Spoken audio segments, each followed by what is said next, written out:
Mark chapter 14. It was now 2 days before the feast of the Passover and the unleavened bread, and the chief priests and the scribes sought how they might seize him by deception and kill him.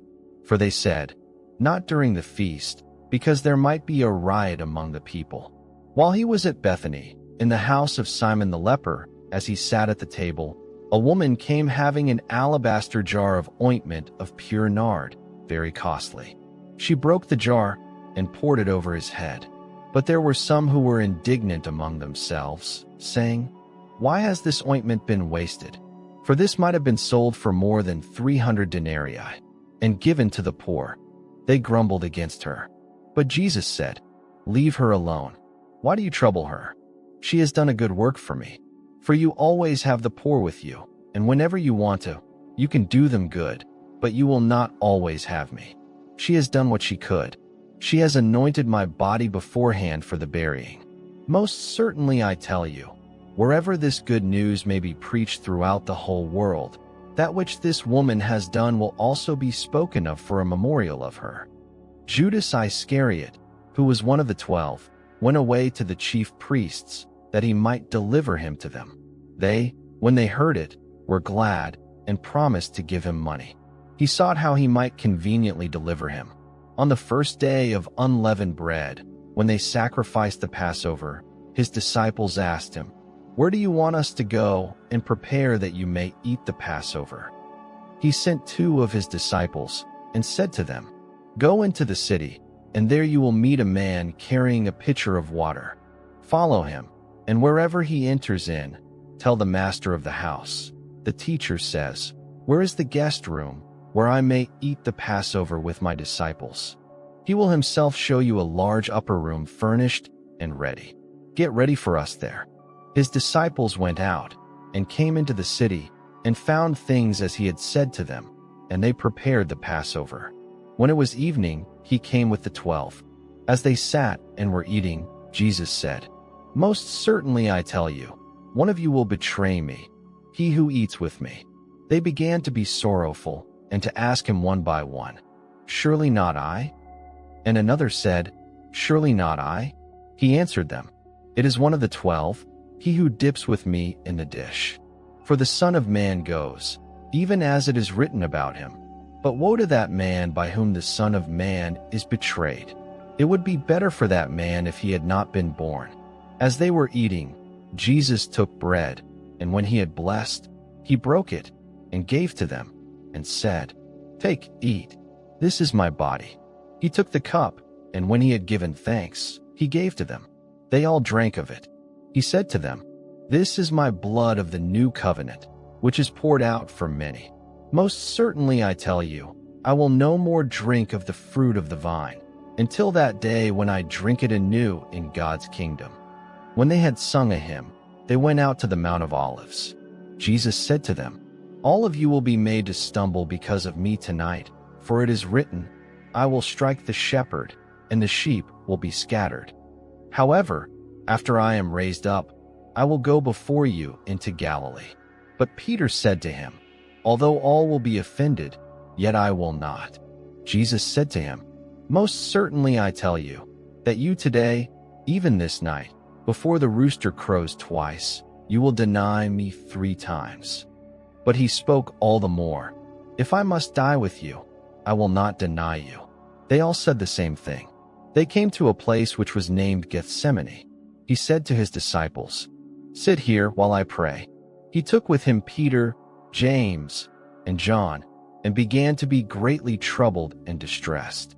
He said to them, "My soul is exceedingly sorrowful, even to death. Stay here and watch." He went forward a little and fell on the ground and prayed that, if it were possible, the hour might pass away from him. He said, "Abba, Father, all things are possible to you. Please remove this cup from me. However, not what I desire, but what you desire." He came and found them sleeping, and said to Peter, "Simon, are you sleeping? Couldn't you watch 1 hour? Watch and pray, that you may not enter into temptation. The spirit indeed is willing, but the flesh is weak." Again he went away and prayed, saying the same words. Again he returned and found them sleeping, for their eyes were very heavy, and they didn't know what to answer him.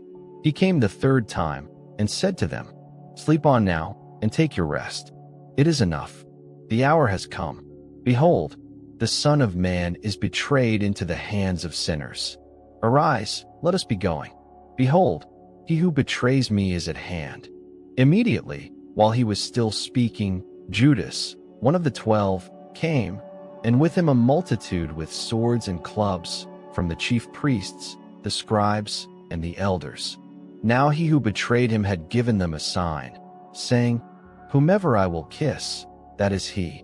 Seize him and lead him away safely." When he had come, immediately he came to him and said, "Rabbi, Rabbi," and kissed him. They laid their hands on him and seized him. But a certain one of those who stood by drew his sword and struck the servant of the high priest and cut off his ear. Jesus answered them, "Have you come out, as against a robber, with swords and clubs to seize me? I was daily with you in the temple teaching, and you didn't arrest me. But this is so that the scriptures might be fulfilled." They all left him and fled. A certain young man followed him, having a linen cloth thrown around himself over his naked body. The young men grabbed him, but he left the linen cloth and fled from them naked. They led Jesus away to the high priest. All the chief priests, the elders, and the scribes came together with him. Peter had followed him from a distance until he came into the court of the high priest. He was sitting with the officers and warming himself in the light of the fire. Now the chief priests and the whole council sought witnesses against Jesus to put him to death, and found none. For many gave false testimony against him, and their testimony didn't agree with each other.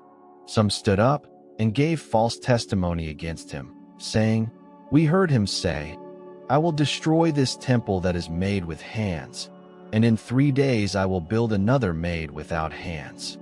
Even so, their testimony did not agree. The high priest stood up in the middle and asked Jesus, "Have you no answer? What is it which these testify against you?" But he stayed quiet and answered nothing. Again the high priest asked him, "Are you the Christ, the Son of the Blessed?" Jesus said, "I am. You will see the Son of Man sitting at the right hand of power and coming with the clouds of the sky." The high priest tore his clothes and said, "What further need have we of witnesses? You have heard the blasphemy. What do you think?" They all condemned him to be worthy of death. Some began to spit on him and to cover his face and to beat him with fists and to tell him, "Prophesy." The officers struck him with the palms of their hands. As Peter was in the courtyard below, one of the maids of the high priest came, and seeing Peter warming himself, she looked at him and said, "You were also with the Nazarene, Jesus." But he denied it, saying, "I neither know nor understand what you are saying." He went out on the porch, and the rooster crowed. The maids saw him and began again to tell those who stood by, "This is one of them." But he again denied it. After a little while again those who stood by said to Peter, "You truly are one of them, for you are a Galilean, and your speech shows it." But he began to curse and to swear, "I don't know this man of whom you speak." The rooster crowed the second time. Peter remembered the word, how that Jesus said to him, "Before the rooster crows twice, you will deny me 3 times." When he thought about that, he wept.